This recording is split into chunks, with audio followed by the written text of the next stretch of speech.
call the Hebron Board of Education regular meeting of Thursday, November 10th, 2022 to order. The time is 7:03 p.m. If we could do a roll call.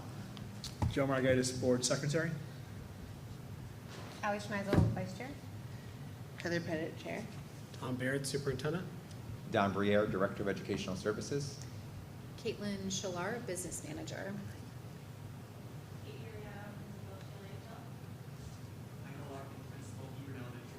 And our student representative, you want to say your name? Maslin Stevenson. It's nice to have you here, Madeline. All right, if we could just stand for the Pledge of Allegiance. I pledge allegiance to the flag of the United States of America and to the republic for which it stands, one nation, under God, indivisible, with liberty and justice for all. Thank you. All right, Dr. Baird, the student liaison report and student recognition. So we're happy to welcome Mazzy here in person to join us, and she's going to give her student liaison report in just a minute. But we wanted to first start by recognizing Mazzy, because she is our Connecticut Kid Governor primary winner for Hebron. So you may remember we started the Kid Governor program last year. So Mazzy is our second Kid Governor primary winner. The statewide election is going on right now. Mazzy didn't move on to the state level of competition, but that's going on, like I said, right now, just like we did our voting on Tuesday. So Mazzy, we're really proud of you. Can you tell us what your platform was? My platform was on animal abuse and cruelty.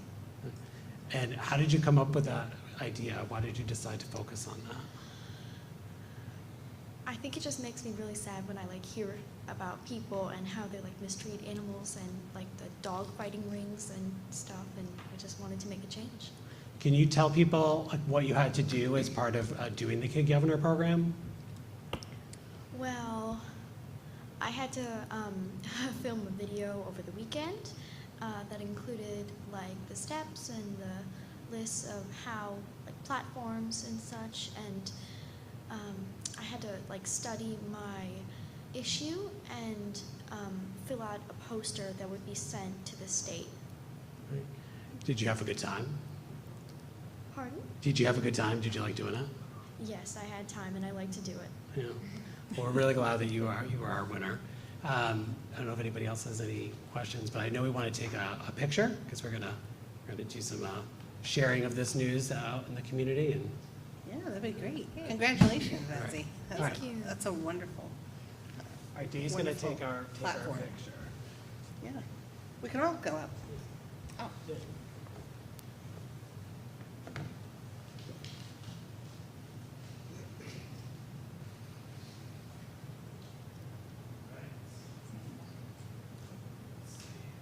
So much easier to get everyone in the shot. Sure to smile.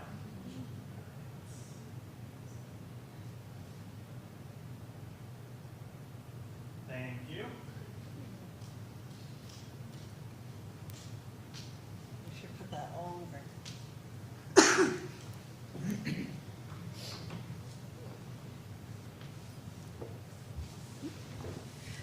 Well, thank you so much, Mazzy.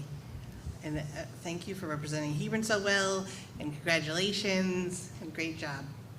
You're welcome to stay up here with us. You're also welcome to leave if you'd like to, and I understand if you want to.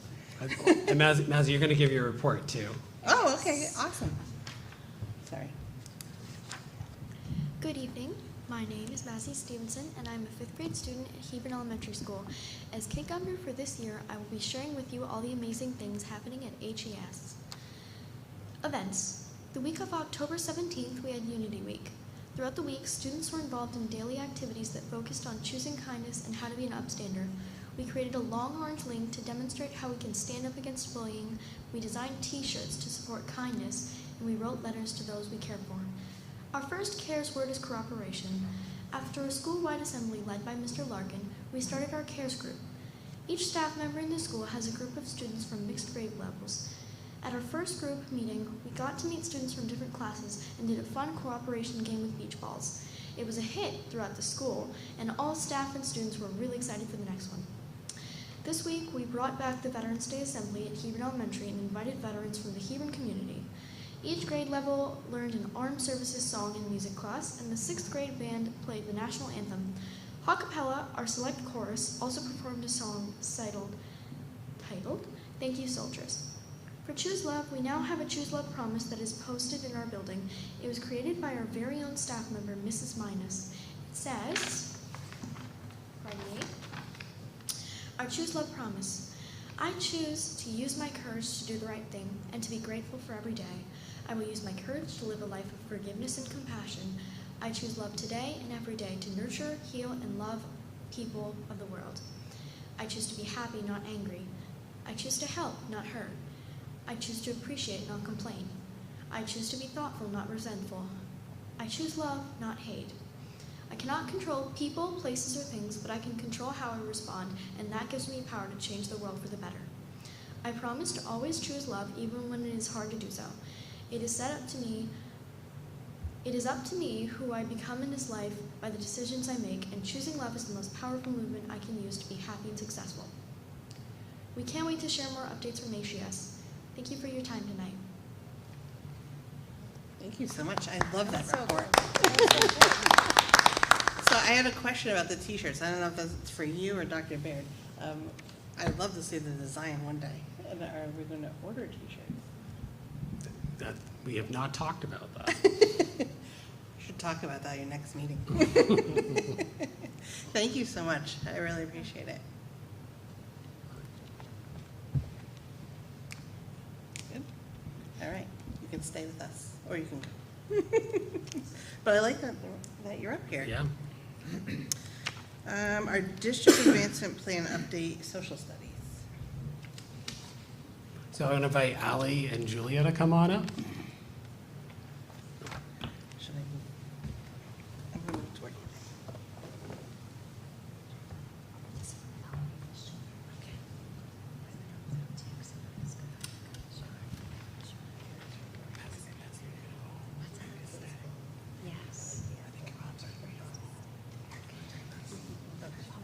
Okay. Thanks. We'll see you next month.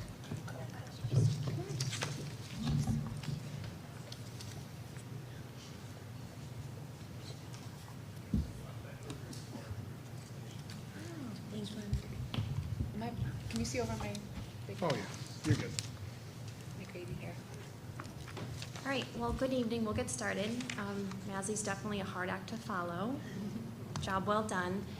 Julie and I are really excited to be here tonight to provide you with an update since we last spoke to you last fall about our work with social studies.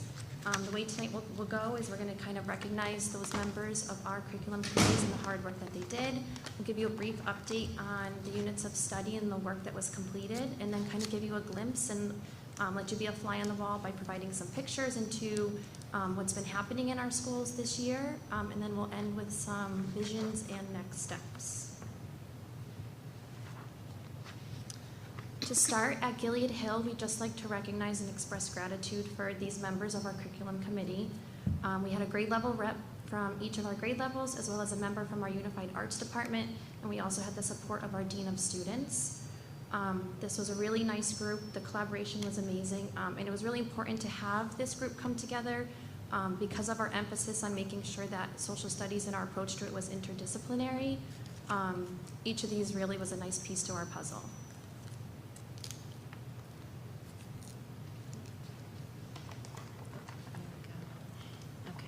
So at HES, we had a similar structure. We were fortunate to have a grade level rep from each grade level.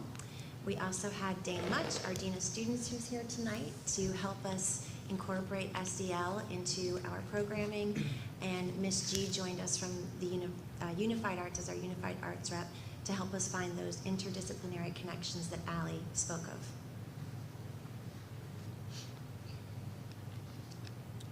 Whoops. So entering the summer, we knew this was a big task. So we really, Julia and I, sat down and created 2 big buckets and goals for our teams. The first big bucket and goal was creating those units of study using our curricular documents and our templates.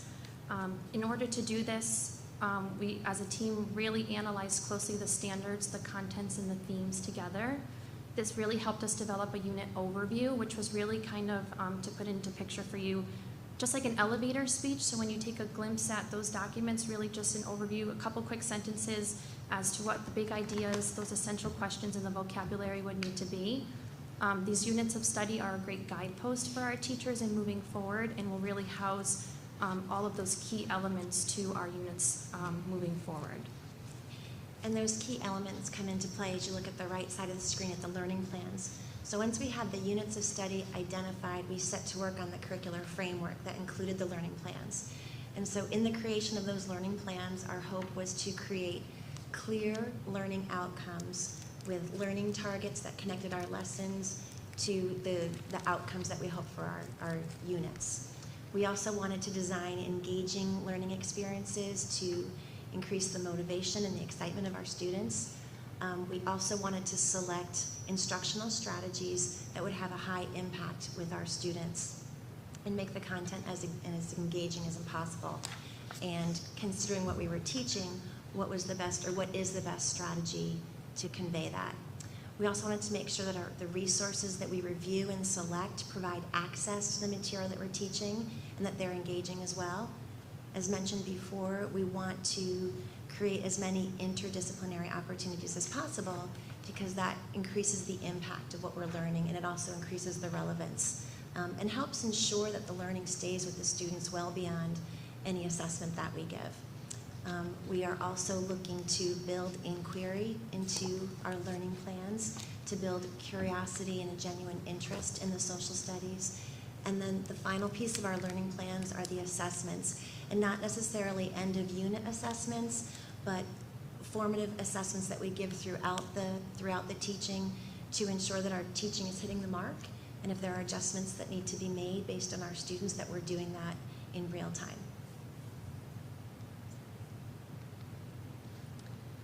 Up here on the screen, you'll see the titles of the units of study that we landed on in each of our grade levels. I just want to draw your attention that there are 3 big units for each grade level. In grade 1, you'll see a 4th unit at the bottom, geography. Our grade 1 rep was really creative in her thought process and how to integrate geography. And instead of thinking of this being its own solitary unit, thinking of ways that we can incorporate geography into each of those 3 other units across the year.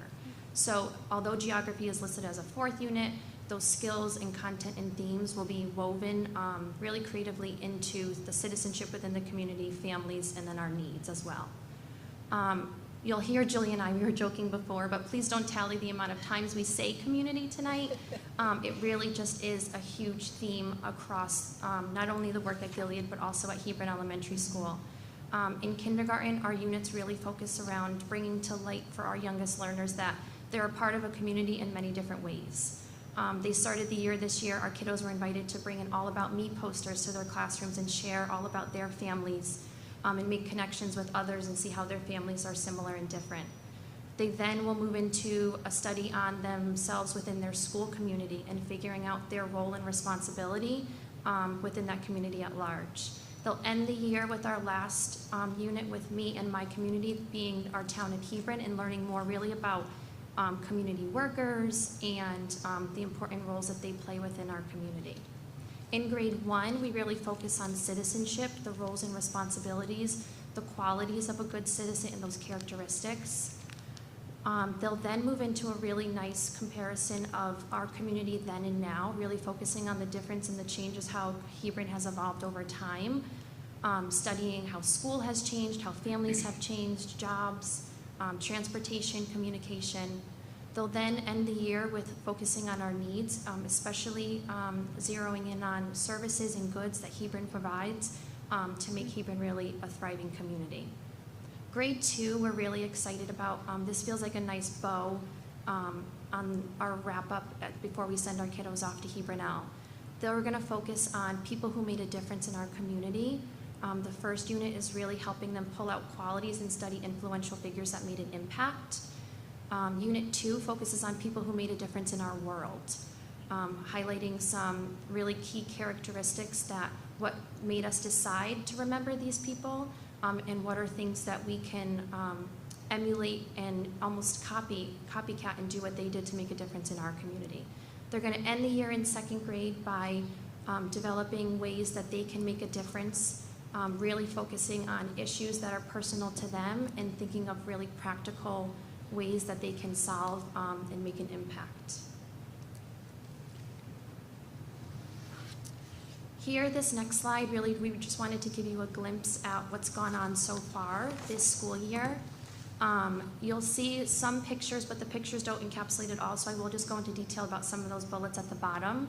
In October, it was Fire Prevention Month, and our kindergarten teachers, knowing that one of the things that we want our kindergartners to really learn from their social studies unit and social studies work is the roles of different community workers. They invited the Hebron Fire Department to come on in and talk to our kiddos about what our fire department does and how they keep our communities safe.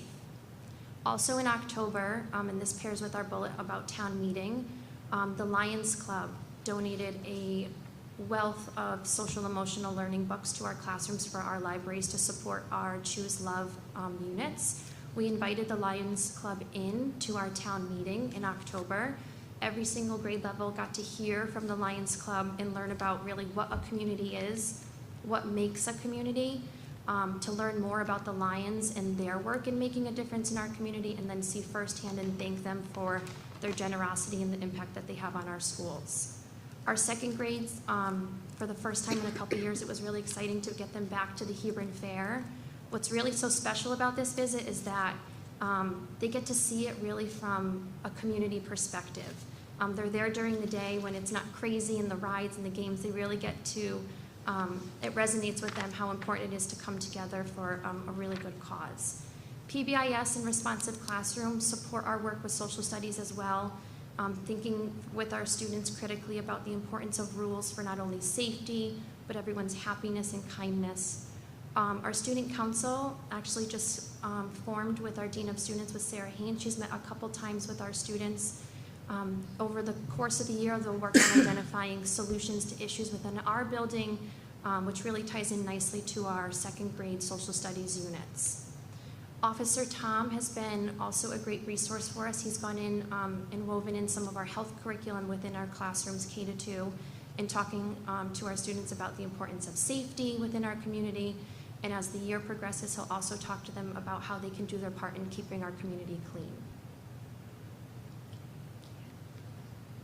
Okay, and up on the screen, you'll see the units of study that we're developing for Hebron Elementary School. In grade 3, we're going to focus on Connecticut and local history and reflecting and comparing historical periods in our history and what life is like now. And I think you'll notice that a lot of the themes and content that Allie mentioned in second grade continue on at Hebron Elementary School. We also do a study of indigenous people of Connecticut. Our teachers are going to be focusing on the Algonquin tribes, or the Mohegans, the Pequots, and the Quinnipiacs. And then we're going to take a close look at local and state government and the structure of how those are put together and how they work. In grade 4, the year begins with a study of map reading skills, including the different types of maps that are available and what they are used for and what type of map might be appropriate for a particular task that you're doing. And then teachers launch into different regions of the United States. They'll be studying the Northeast, the Mid-Atlantic, the Southeast, the Northwest, and the Southern regions. And then moving on to grade 5 and 6. Grade 5 begins with European explorers in the Age of Exploration, and they tie that into our ELA units as well, doing some writing projects and some history projects around those topics. And then we begin with early settlements and move right up to the American Revolution. And in grade 6, forgive the typo, it actually should be physical and cultural geography that they begin the year with. And that's really taking what the teachers began in grade 4 and adding on to that and emphasizing that. And then they move into regional studies with an emphasis on geography. And the units that we're working on developing throughout the rest of the year are North Africa and Southwest Asia, looking at ancient river civilizations and how the geography helped those communities thrive, and Western Europe and its influence on Western culture.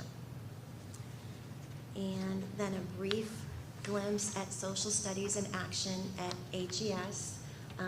This is a very recent picture of our third grade students. They are working in our makerspace to design wigwams, which they were studying in social studies.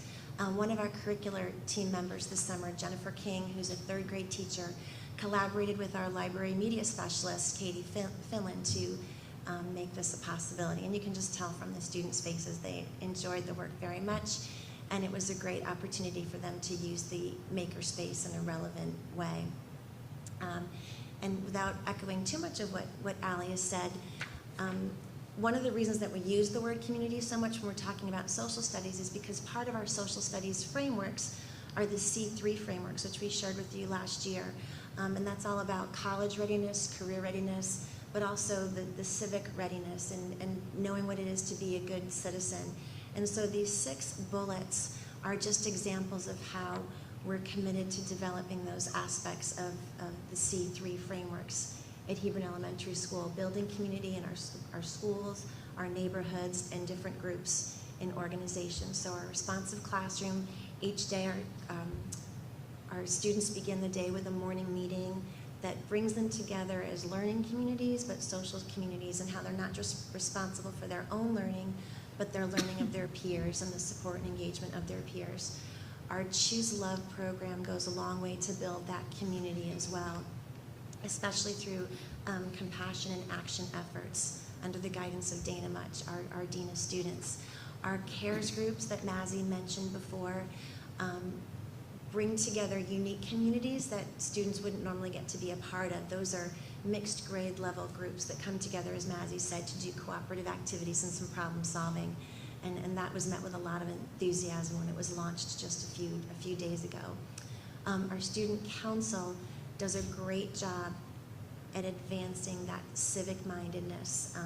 Just some recent projects that they've done. They have collected supplies for soldiers overseas. They raise funds for the Connecticut Children's Medical Center, donations to our local food pantry.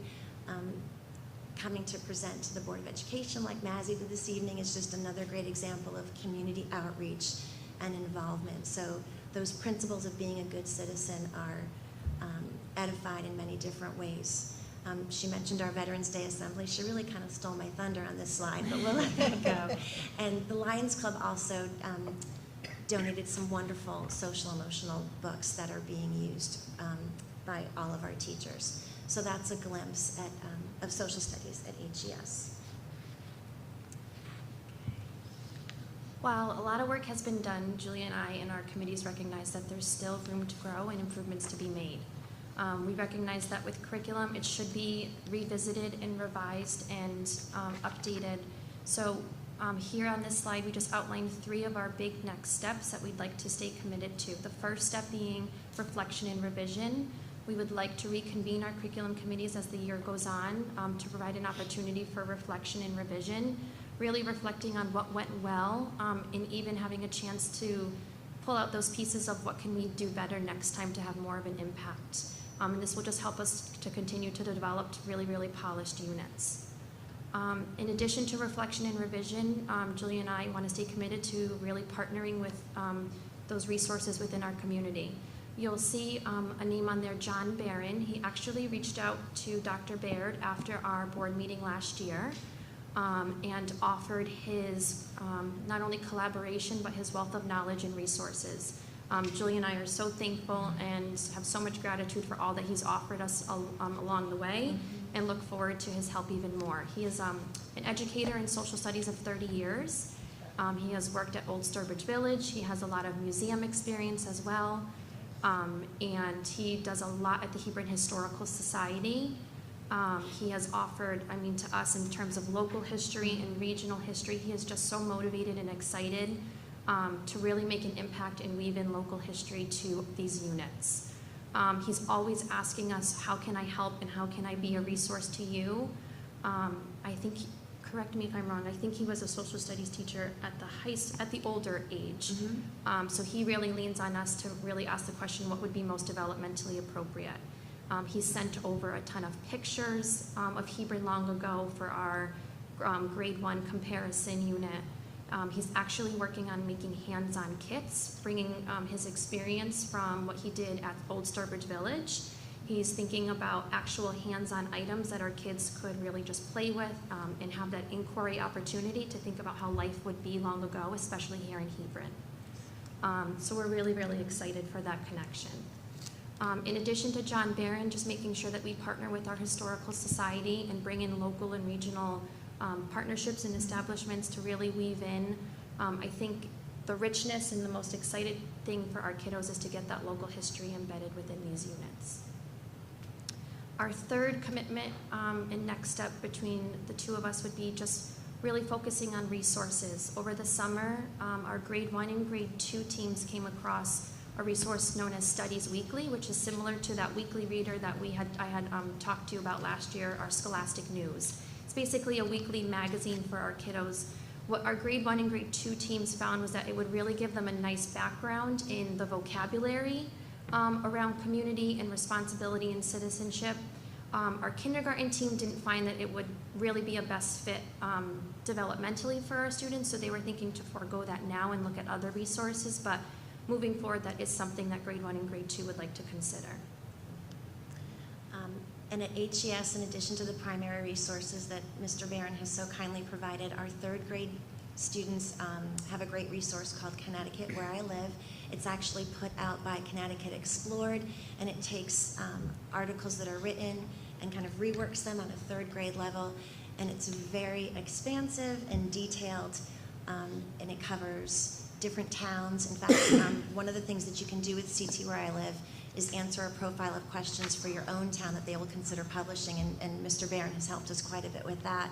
And it's just a great resource, and it's something that they can hold in their hand, but it also has a great wealth of more information and a digital platform as well. So that's been very accessible and inexpensive as well. The teachers are really enjoying using it.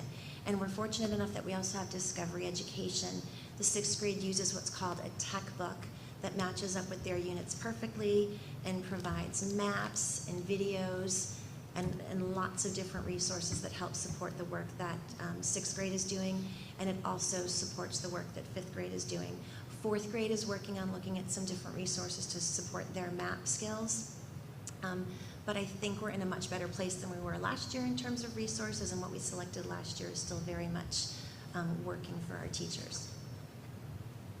And then the last thing that we wanted to share with you is, in an effort to make the learning that our students do more visible to our families, but also to anybody who's interested in learning more about the programming in Hebron Public Schools, Allie and I have collaborated to build these curriculum documents. And the reason we like these so much is because they're not the templates that we were working on over the summer, which are really kind of the kitchen sink of all the things that go into our curricular planning. We revisit those constantly to make improvements. But this is more of content at a glance. And what it does is it provides a simple overview. And for each content area, we've got reading and writing and math, science, social studies, and choose love. It will name the units, and you can see from the glimpse up there, it'll name the units on the left side, and on the right, it'll give simple, concise, bulleted details about the learning outcomes for our students. That's just the first page of the grade 3 glance. Each grade is about 6 to 7 pages long, but it's easy, and it'll provide parents, and again, anyone else who's interested in learning more about Hebron Public Schools, a clear picture of what our student experiences is like. Did anyone have any questions for us? Thank you so much. First, I want to say thank you and all the community members for all this work, because I know how long it takes and how much work it really is to dive in. And I just want to first thank you, because that's amazing. Thank you. I really like the units of study, and they really flow together like throughout the grade, so I appreciate that. And I also love Mr. Barron and of course the Lions, because they've always been so supportive in our schools, to do the SEL books, the social emotional learning books. I mean, they do eye testing. They do so much for our schools, and I really appreciate them. But I really like that the community people are coming in, that you're bringing them in, that they're working together on the curriculum.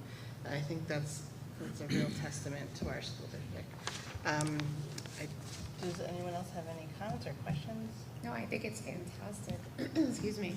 I think it's wonderful. Thank you so much for your presentation and just how much time I can only imagine, that goes into preparing this for us and then just making sure that our kids have access to this. So thank you so much. I am curious, for anyone who's interested in kind of seeing the actual resources, like is there like a copy that might be available that if anybody wanted to see, for example, I think I've seen the Where I Live because I have a third grader. But then the other two, for example, if people are interested, is that something that we could make available? So I can comment on the Studies Weekly. It's not a resource that we're using right now. It is something that we would have to budget for and purchase. Over the summer in exploring it, when we contacted Studies Weekly, they did give us a free trial, and we were able to download some of them as, like, we don't actually have the physical reader, but we were able to download them as a PDF. But yes, have you seen, Allie, any of like the Scholastic News readers? It's similar to that setup. Yeah, we love those. It would be an actual handheld, like in their hands magazine. Yeah. Front cover, really just giving an overview within, there's bolded vocabulary words, and then the back offers a nice kind of classroom activity discussion for kids to answer questions and kind of respond to what they had learned. So the setup is very, very similar. It mimics that. But I don't have all of them, but I do have some PDFs if anyone ever wanted to take a glimpse. Is that a consumable that kids would bring home with them? Yes, Yeah. correct. And I know the tech book, the students can have access to that at home. If a parent wanted to see it, like the kids could bring home their Chromebook and it's available on their Chromebook. And I know that some parents looked at them last year. And if anyone wanted to look at the CT Where I Live resource, it is available digitally as well. Oh, good to know. Thank you. You're welcome. Thank you. Yeah, my only comment, I think that the slide you have up here, the curriculum documents that are available for parents, I think that that's Huge. fantastic. We know there's there's a big push for families first, and I think that this helps provide some visibility as to what's going on. Besides, kids have plenty of resources. They can bring their Chromebooks home. They can bring a lot of documents home. So this is just another avenue to just show what's going on in the classroom. So thank you. Thank So that you. is soon to come, and I'm sure we'll communicate that out within the next couple weeks. They're done and completed. They just need to be uploaded, and we'll make sure we get that out to families so they can know where to find those documents. Yeah, well, one of the things that's been interesting about social studies in particular, well, first of all, thank you, because this is a really great presentation and it really showcases the work, your leadership of this work with the team, but the work of the team over the summer. And I've been really excited to see more teachers eager to be in over the summer. And I mean, yes, we pay them, but it's their summer vacation, and a lot of them have young kids, so they got to figure out childcare, and so it's a testament to people, our teachers being excited to come in and engage in this work. We had a lot of curriculum projects that were happening this summer, and this is just one of them. So thank you. And I am really excited about the social studies work, but the amount of people who have reached out as we've shared this work, so we share it through Bright Futures, we share it through the Hebron Views, and Mr. Barron reached out after one of the Hebron Views edition, and she said, "Oh, I'm so excited you're doing this work around social studies, and all schools are doing this, and how can I help?" And I put him in contact with Julia and Allie, and it just sort of took off from there. But it shows the power of just getting this information out there. And families definitely are interested in social studies. We have families that reached out after we were sharing that we were working on the curriculum, and they were able to connect with Julia and Allie as well. And so I think the social studies is definitely an area where people have a passion, and it really it's so helpful in our reading and writing work because it's so connected clearly, but also just the development of the background knowledge and vocabulary helps in their reading skills too. Our plan is the next Bright Futures is going to focus on the social studies update and our Veterans Day, and I'll talk a little bit more about that later. But then the Bright Futures after that, the one that will go out right before the holiday break, the curriculum website should be up and going by then, we imagine. So that'll be a focus of that, and to share that with families that it's available. So we'll probably do kind of a soft launch, and it'll sort of be there for people who happen to be poking around, but then we'll share it out once we're feeling good about it. And while the curriculum guides themselves will not have health, we know that that's a topic that has a lot of parent interest. So Dr. Briere worked on that sort of scope and sequence documents, so that will be available as well. I'm not sure about the PE, is that also? Probably more mock this. Yeah, So, so we'll have some other resources besides these grade level ones too, but this is where the majority of the learning will be captured. And thank you very much for your work on that project too. And thank you for coming to present on a Thursday before a long weekend. Right, So- right. Thank you. Extra special. Thank you so much.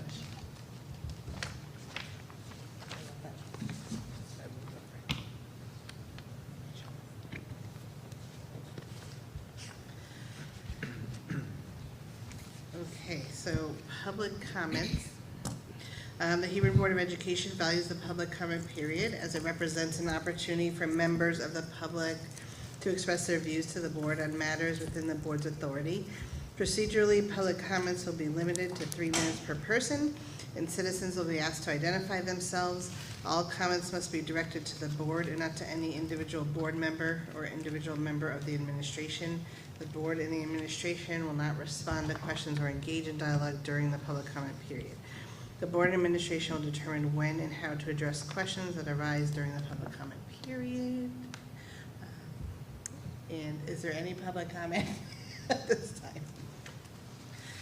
All right, seeing none, I will move on to the approval of minutes.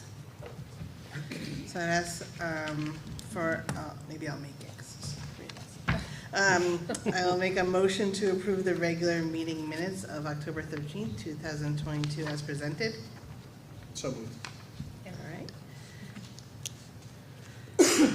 Okay. Any discussion?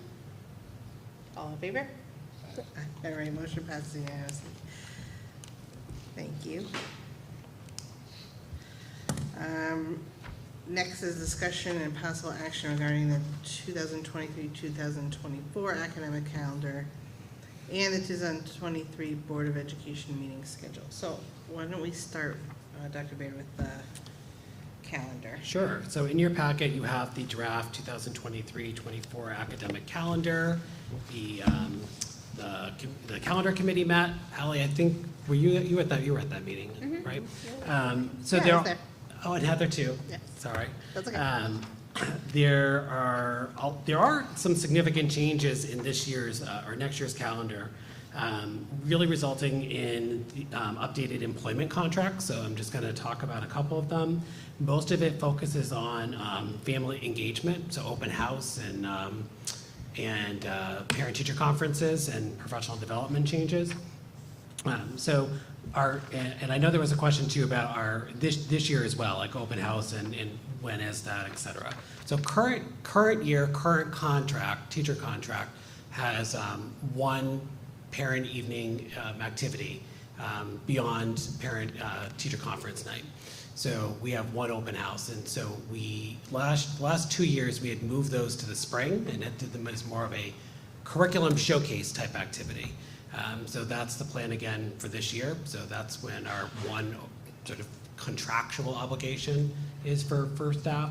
Next year, the contract reads differently. There's a lot of opportunity for more family engagement evenings. So a fall open house, curriculum showcase in the spring, not like a one or the other. We can do multiple, and then, we'll have our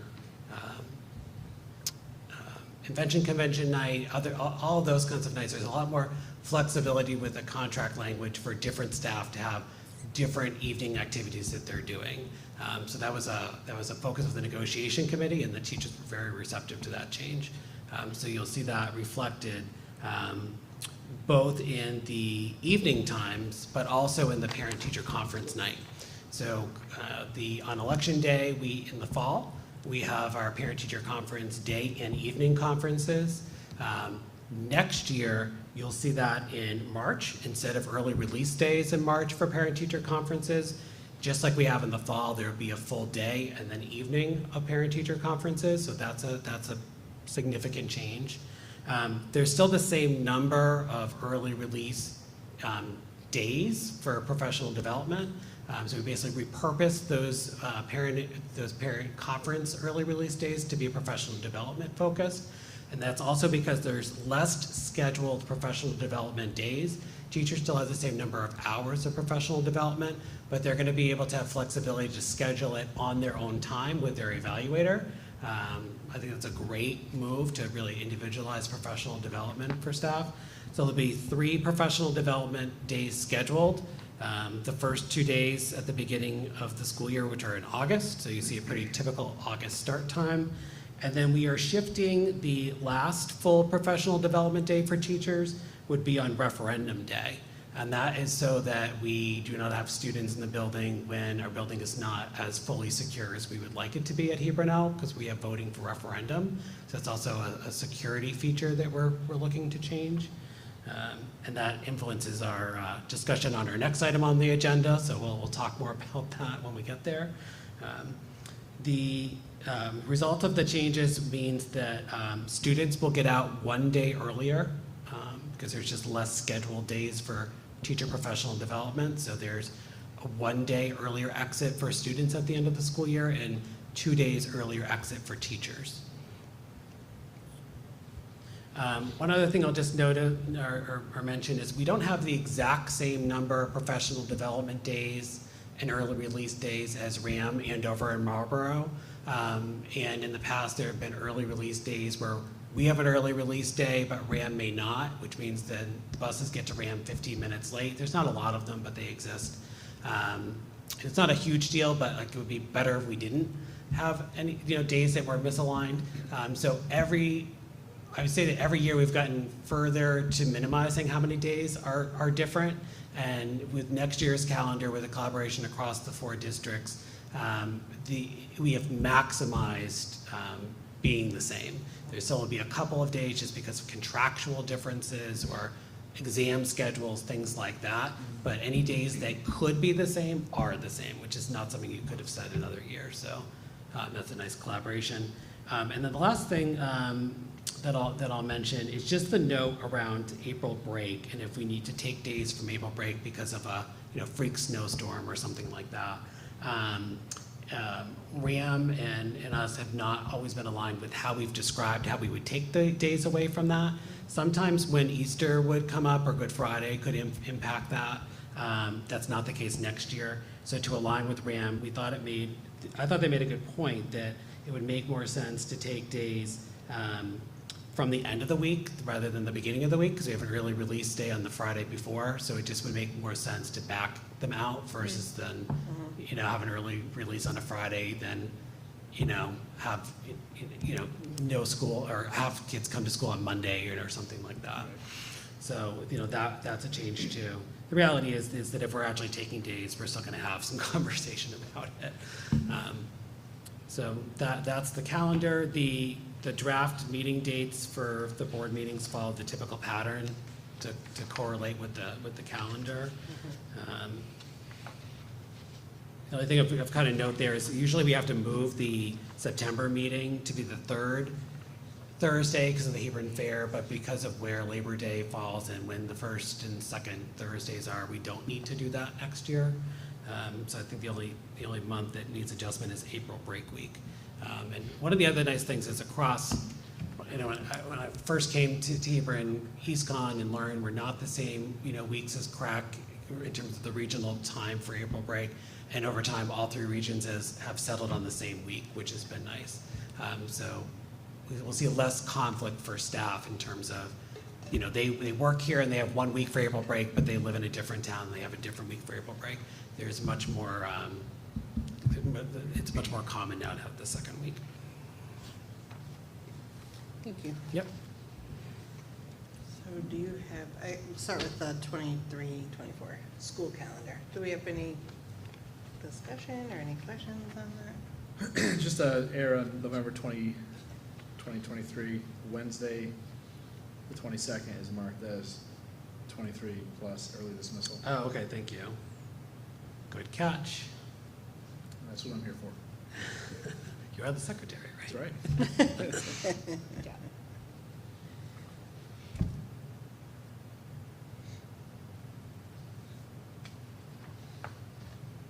All right. Good. And then we have both of these items on the same. So the board meetings for 2023 just follows our schedule as we always had. It's on the 2nd Thursday of every month. The July 26th and 27th special meetings are potential retreat days. We could make them regular meetings, but speaking to Dr. Baird, sometimes we have to move those depending on vacations. So by making them special meetings, it's not something that you have to post as canceled. We can just move them as we get closer.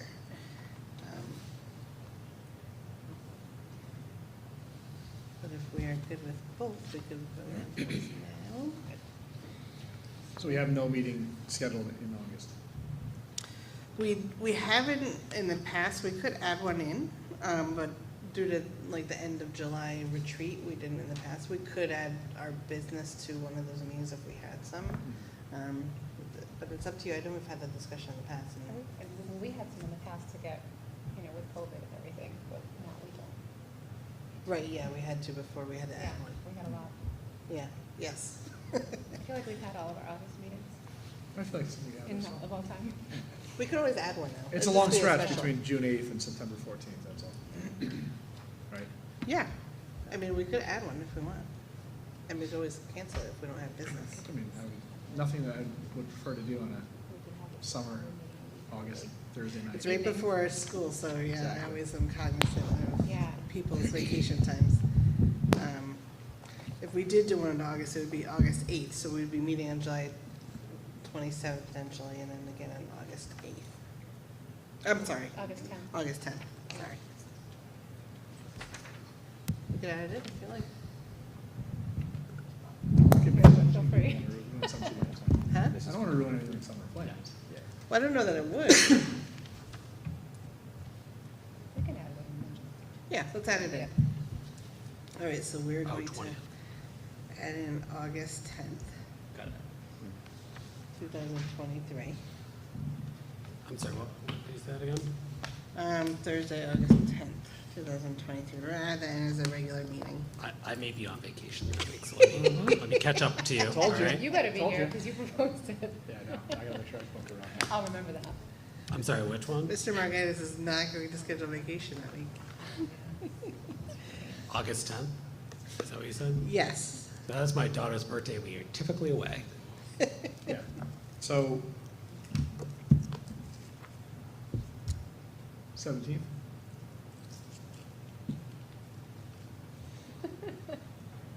Sure. Does the 17th work better, Dr. Baird? I mean, we can have a meeting without you, but we don't like to. It's not the same though. It's not the same. It'd be way too quick. We probably also need Mr. McKinney as well. How the clock was placed. I'm gonna remember you Sure. better be there. All right, we'll put August 17th for now. Mhm. All right.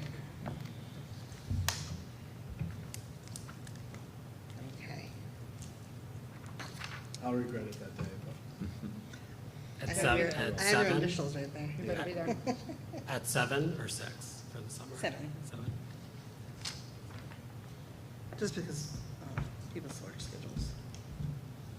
I think it's good to be consistent.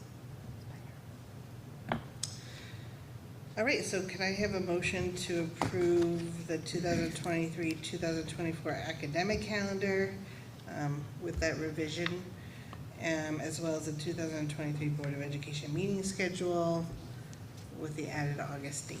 so moved. All right. All right, any discussion? All in favor?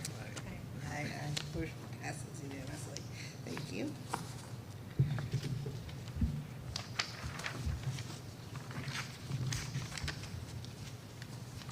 All right, discussion and possible action regarding the current school year calendar, 2022-2023 school year calendar.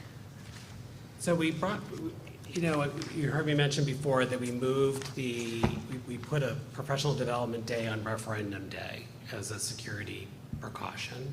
And so the administrative team would recommend that you update the current school year calendar to make a similar change. So we would move the March professional development day, which is for March 3rd, and move it to May 2nd. And by doing it now, we felt like there was enough notice to families. I did talk to Prep, I talked to the bus company, and talked to RAM. RAM doesn't have a professional development day on March 3rd like we do, so it doesn't impact them. Prep didn't feel like it would impact them at all. So if you make this change, I would send it, I'm not gonna send it out tonight or tomorrow because of the holiday. I'll wait till Monday when people would be more likely to see it in their email. But we felt like that was sufficient notice to families. We made that change.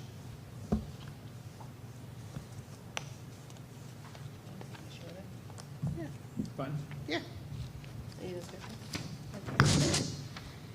All right, so, motion to approve the updated 2022-2023 academic calendar as presented. So moved. All right, Joe Marquez moves, Ally seconds, all in favor? Any discussion? No. All in favor? All right, motion passes unanimously. Dr. Baird, Superintendent's report. All right, well, it's only one page, so we'll see how brief I can be. Something that's not on the page that I'm going to mention is the Veterans Day event. It's interesting because I've been here for 3 years, and it's like the first regular year. And so this was a nice event. It was like back to normal. Great to see so many. I think we had over 40 veterans and had lunch. They visited classrooms. Students worked with teachers at a time to write questions. I was able to go to 4 or 5 classrooms to hear the kids ask, interacting with the veterans.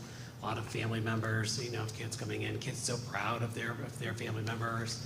It was a really great event. The assembly was great. The students did a great job with their practicing their songs ahead of time for the different service branches. And a lot of my family's been in the military, and so Veterans Day is an important day in our family, and it was just really good, feel-good event. So thank you to Mr. Larkin and everybody over at Hebron for all of their hard work. It was well done. We already really talked about the work for the family curriculum overview, so I'm really excited about that. You've heard me talk about that before. I just think that in the times that we are living in right now, with some of the additional questions and scrutiny that schools have, it's just good to have these documents out there for transparency and really clearly articulating what our learning targets are for the different units of studies. I'm excited that is been accelerated so quickly. Like they just have done such a great job with them. They really have turned them around very quickly at a high quality. So I'm really excited about that. So like I said, definitely by December, we'll be getting the word out about that, but they'll be probably up on the website in the next week or two. We'll do more work to get the word out on that through that Bright Futures. I think it's a celebration that there's no updates around COVID operations. This is the first time it said that. There's always been sort of something there. Things have been good as of late. Excellent. The next time we need to update our COVID operations plan, so you may remember that's required under the American Rescue Plan Act, I believe is February, so we still have several months, and I don't anticipate any updates. There's nothing on the horizon. So hopefully things stay that way. There's a lot of policies that were updated since our last meeting based on mandates and legal updates, and so those went out via email, but they're listed here again for you. The Board of Finance is supposed to be deciding tonight, hopefully, to grant us access to our non-lapsing account. We would lift our budget freeze, and so we'll be checking on that. And I'll be sure to send out an update as soon as I know more. So probably next Monday I'll know more. Our enrollment report is included. You'll see that we're almost up to 700 students. We are at more than we were at this time last year, which has been our pattern. There is a requirement under your class size policy for the yearly report on the projected classroom utilization. So you have that 3-year lookout in terms of number of sections. I know we talked about it in the resource management meeting as well. Just for people listening in, our enrollment is projected to grow to over 800 students over the next 10 years. And we're very grateful to the town for funding a facility study, because there's a lot of work that needs to be done to our schools, but we also need to be thinking about spacing needs and if we need additional classrooms. And so anyway, that report is there for your perusal. And we've already talked about the calendar, so I am done with my report. Thank you very much.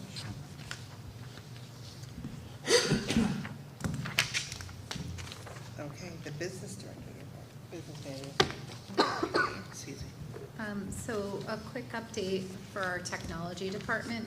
We did a soft launch, I'll call it, of Power School registration at the beginning of the year, but are starting to take a deeper look at how that's looking to really be ready to go for kindergarten registration, which is coming up in just a couple of months. So we spent the month starting those preliminary conversations along with finalizing the district tech plan.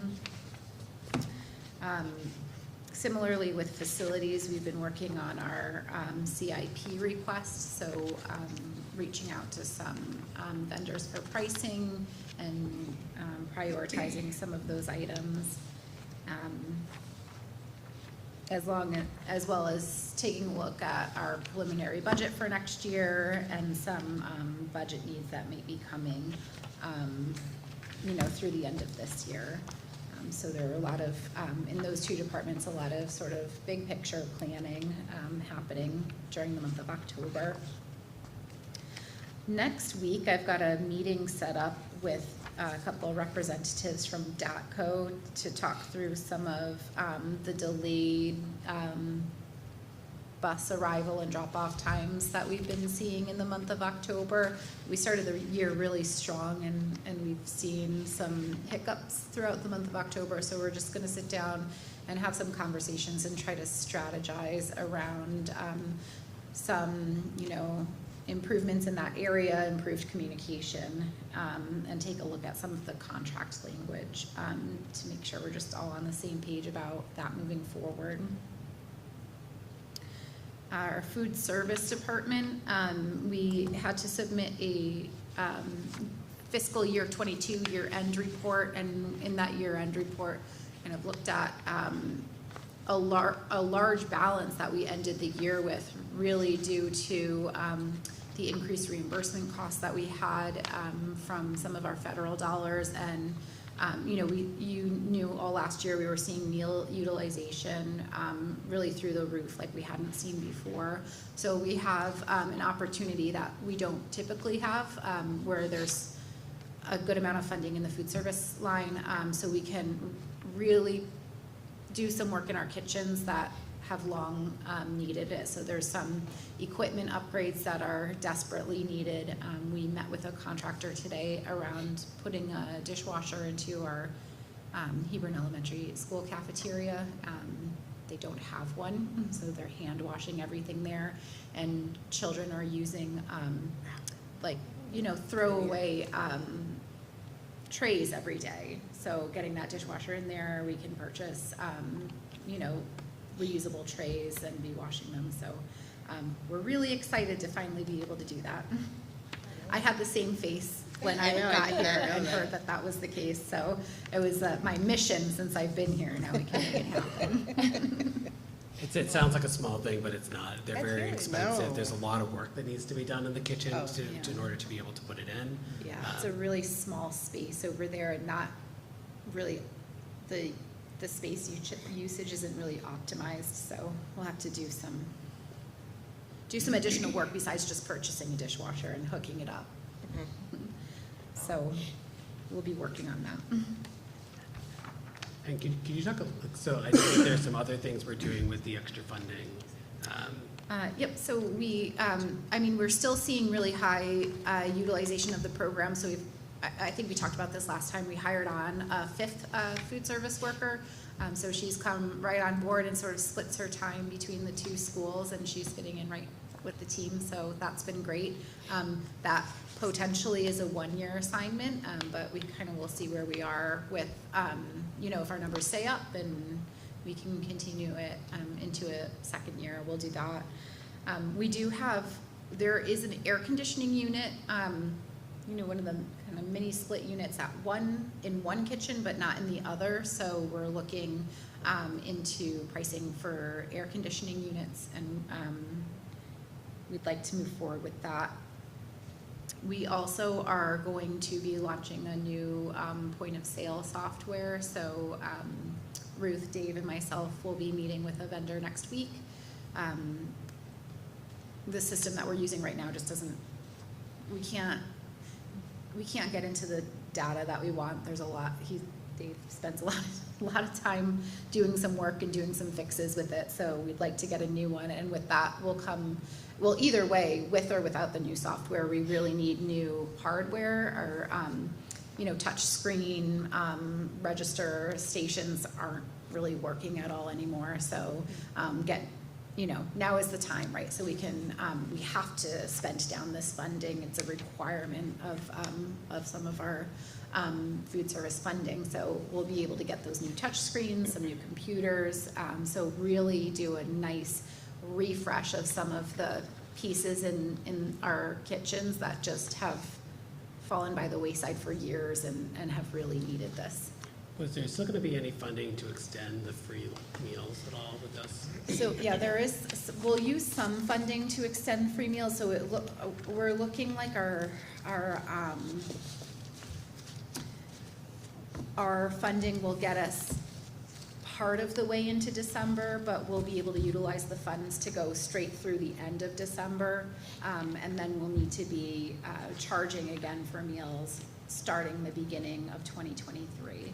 So we'll be sending communication out to families about that next week. We've sent a couple things so far this year, but a reminder, now we have a hard stop and a hard start to the paid meals. So we'll send something out again, just to make sure that families are seeing it. I thought it was a nice thing to be able to do. I mean, we have a lot of this money because we've had the free meals and the utilization has been so high. So to be able to then use some of the money to extend the free meals another few weeks. Yeah, it's really nice. Yep. Yeah, so I know in this report it says anticipated December. I mean, that was a week ago, and now the paperwork is signed and it's officially end of December is when we're done.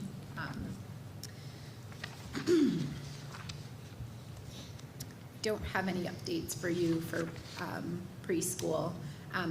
Under the grant, again, this says we will be submitting, well, that was, a week and a half ago when I wrote this. We've now since submitted our report for the ARPA School Mental Health Workers Grant.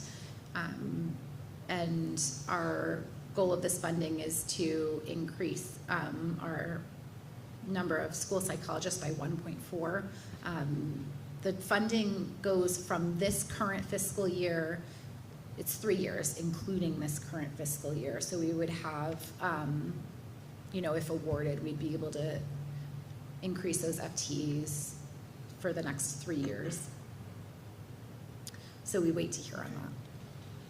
We have begun our fiscal year 22 audit. So Trish and I met with our auditors a couple weeks ago, and we just are sending them information as requested, but no updates on any other audit updates for you. In your packet, you have your year-to-date expenditure reports. Our current balance is about $164,000. We do remain, I think Dr. Baird already mentioned this, but we remain in a freeze until we have official word that we have access to that non-lapsing account, because we do have a deficit in our outplacement account code. So we're just hoping that if we need to access those funds at the end of the year, we're able to access them. But you kind of see some bullets around some places where there is some available funding still, but pretty much everything that we have in every account code now, but for the transfer request I sent you, has been budgeted, and there's a plan for the spending of the rest of this money once that freeze is lifted. So you saw that my transfer request includes, mostly it's moving money into salary lines to, now that the UPSU contract is settled, and some benefit needs. And then, utilizing funds that we have available in other lines, including the central office admin assistant, which we won't be filling this year. I just wanted to thank Dr. Briere and the deans and Mrs. Shillar for their work on the mental health grant. I think that the likelihood of us getting this grant is very, very low. just based on the way that the grant is going to be scored, not based on how well our team worked on the grant. And it can be, I think, sometimes difficult to feel really motivated to work really hard on a grant that you know that you are very unlikely to get. But we just didn't feel that we could pass up an opportunity to increase our mental health supports if we could. So thank you very much for work on that. We'll let you know, but I wouldn't be holding your breath about that. And we've submitted, the due date is next week? They extended it to the end of the month, so they won't start reviewing until early December. Yeah. But I would think that essentially every district is applying. So it'll be interesting to see what the timeline is to hear back. But we'll be sure to let you know. Thank you. Thank you for your work on it. All right, so line item transfers. I know we discussed some of these in Resource Management Committee earlier. So I'll just ask, I'll make a motion to approve the line item transfers as presented. So moved. Second. All right, we'll do Joe, Hallie second. Is there any discussion? All right, all in favor? Aye. All right, the motion passes unanimously. Thank you. All right, Chair's report. I don't have a lot. I will say the Board of Selectmen accepted Amanda Veneziano and Diana Morales' resignations formally at one of their board meetings. And November 18th is the deadline for anyone who's interested to submit a letter of interest, or either formally or via email as well, to the town manager and Board of Selectmen. So I am assuming with the November 18th deadline, to submit, the next Board of Selectmen meeting following that deadline is December 1st. So I am assuming that they will maybe speak to the people that are interested and decide that night on the 2 open spots that we have. So potentially we could be welcoming 2 new board members in December at our December meeting. I'd also like to recognize our 2 outgoing members, Amanda and Diana, at that meeting if they're available. So I'd be trying to do that as well. I am going to ask Mr. Tierney. He sent 1 letter of interest to myself and Dr. Baird. I think you're on that, but not any others. And I have heard that other people submitted, so I am going to reach out to him to see if he could forward the letters of interest to the board, so we all know who is interested and kind of their background. So when they come on, we know them a little better if we don't already. And I think that is all I have right now. I'm waiting to hear, like Dr. Baird said, from the Board of Finance and whether or not they approve our use of non-lapsing account funds, mainly for special education costs if needed. So I will have an update as soon as I hear. I'll send something out to the board. And then we have committee updates. Policy committee, we haven't met since the last time. We just voted on the second reading of the last policies last meeting. Resource Management Committee, Joe Margaitis. Yep, so we met this evening. So we started working on the 2023-2024 budget development. And one of the main pieces there is we're looking to get feedback and to hear from families within the month of December to help us prepare this. Thank you. Student Growth and District Advancement Committee, Nikki Matthews not here this evening, but it has not met. Communications and Community Engagement Committee has not met. Has not met. But we probably should soon to plan the budget piece. Maybe we can work on something, to get that out to families. Negotiations Committee hasn't had to meet, so we're very thankful for both HEA, the teachers, as well as UPSU. Both contracts, they were ratified, and of course we approved them as well. So that probably won't be meeting for quite some time. PTA. you have an open liaison seat. I was gonna say, I don't think we have anyone for PTA. If anybody here is interested, otherwise I'll probably bring that up as we get 2 new board members. They might be interested in that. School readiness did meet. I'm often jumping on that at the end of the day at work. So I do know that there's some family engagement activities planned, but Dr. Baird, if you, besides that. It was a quick meeting this month. Yeah, it was The really update fast. was all the immunizations have finalized, physicals are all up to date. Eye and ear screenings all completed, and Mrs. Uriano talked about the professional development plan that the team has for the year ahead. Thank you. And the wellness committee? Nope, they did not meet. All right, there is no old business. Is there any new business anyone would like to see on the next agenda? You can let me know now. Also, with our new policy update, like 2/3 of the members, or 3 members, right, can email me as well to add something to the agenda. I don't have that committed to memory. I do. So we added that, so that'll be nice. But if you had some, any new business that you want to let you know now, you can add it now. No? All right, board member comments?